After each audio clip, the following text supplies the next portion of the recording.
Of deformity. Deformed persons are commonly even with nature, for as nature hath done ill by them, so do they by nature, being for the most part, as the Scripture saith, void of natural affection, and so they have their revenge of nature.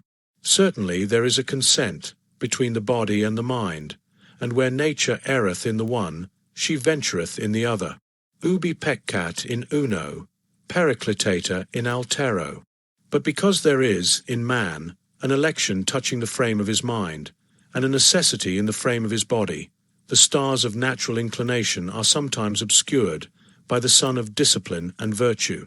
Therefore it is good to consider of deformity, not as a sign, which is more deceivable, but as a cause, which seldom faileth of the effect.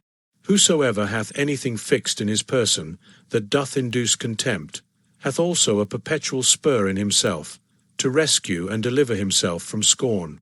Therefore all deformed persons are extreme bold. First, as in their own defence, as being exposed to scorn, but in process of time by a general habit.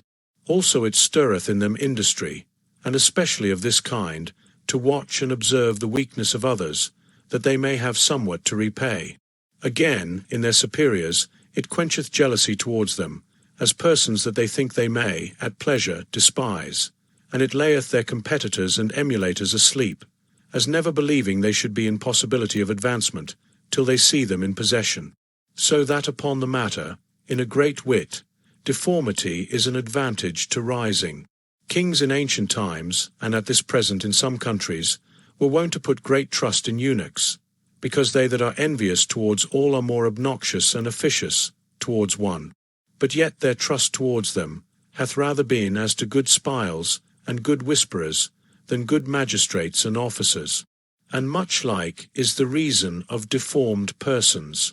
Still the ground is, they will, if they be of spirit, seek to free themselves from scorn, which must be either by virtue or malice, and therefore let it not be marvelled, if sometimes they prove excellent persons, as was Agesilaus, Zanger the son of Solomon, Aesop, Gasca, president of Peru, and Socrates may go likewise amongst them, with others.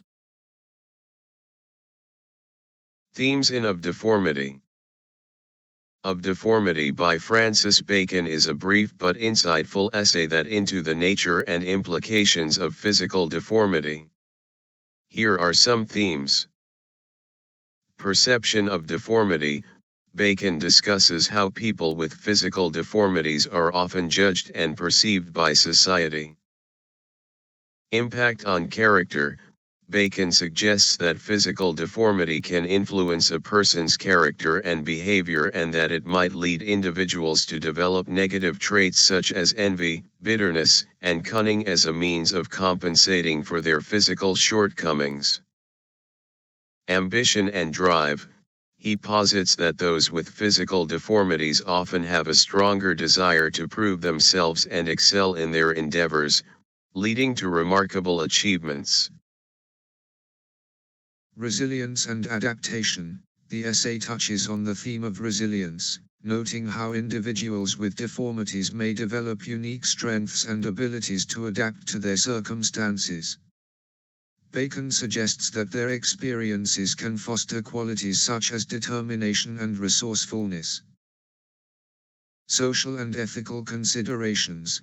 Bacon discusses the ethical implications of how society treats individuals with deformities.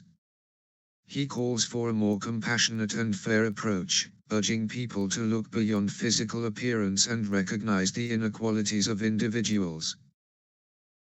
Historical and literary examples.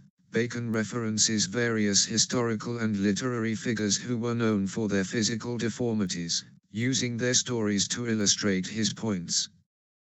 These examples serve to show how deformity has been perceived and addressed throughout history.